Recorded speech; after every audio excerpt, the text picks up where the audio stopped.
दो दोस्त और चुड़ैल।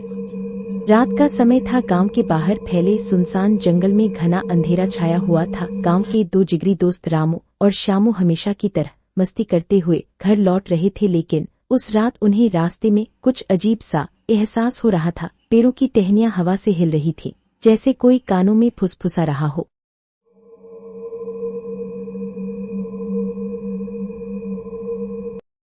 रामू, तुझे भी लग रहा है कि कोई हमें देख रहा है? रामू ने मुस्कुराकर जवाब दिया। डरपोक मत बन, ये सब तेरे दिमाग का वहम है। लेकिन तभी अचानक दूर से एक महिला की कराहने जैसी आवाज आई। दोनों ठिठक गए। आवाज बार बार पास आती लग रही थी।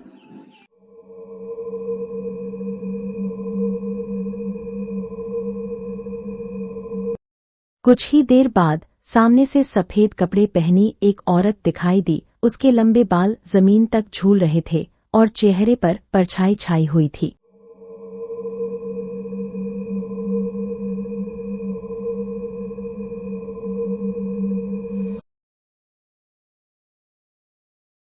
ये तो चुड़ैल है। भाग मत, देख पहले ये चाहती क्या है।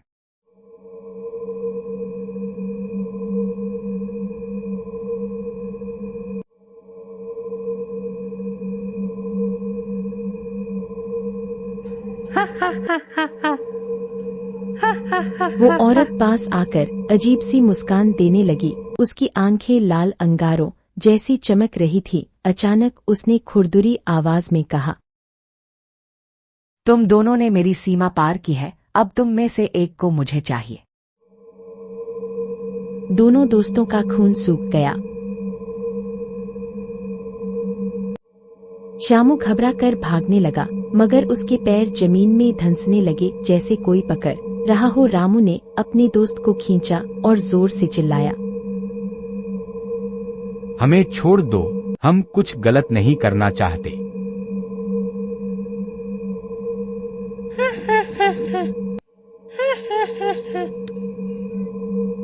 मैं तुम्हारी दोस्ती की परीक्षा लूंगी। अगर तुम दोनों एक दूसरे को बचाते रहे तो शायद मैं छोड़ दूं। श्यामू डरते हुए बोला, रामू, तू भाग जा, मुझे छोड़ दे।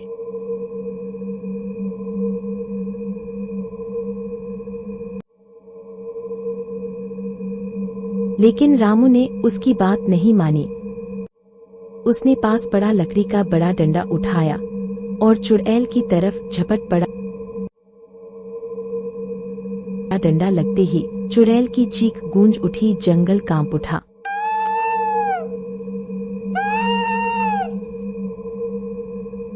वो औरत धीरे धीरे सफेद धुएं में बदलकर आसमान में उड़ गई और गायब हो गई।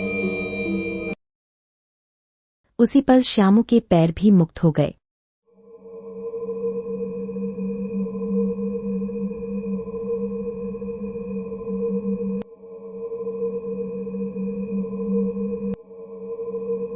दोनों दोस्त वहीं जमीन पर बैठ गए। पसीने से तरबतर श्यामू ने रामू को गले लगाते हुए कहा, आज अगर तुम ना होते तो मैं कभी बच नहीं पाता।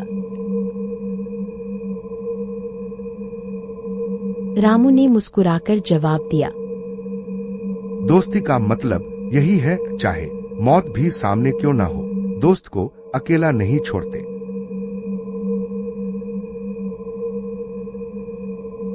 उस रात के बाद दोनों ने कसम खाई कि कभी भी उस जंगल की तरफ नहीं जाएंगे। लेकिन गांव में आज भी कहा जाता है, उस जंगल में वह चुड़ैल अब भी किसी की दोस्ती की परीक्षा लेने के लिए भटकती है।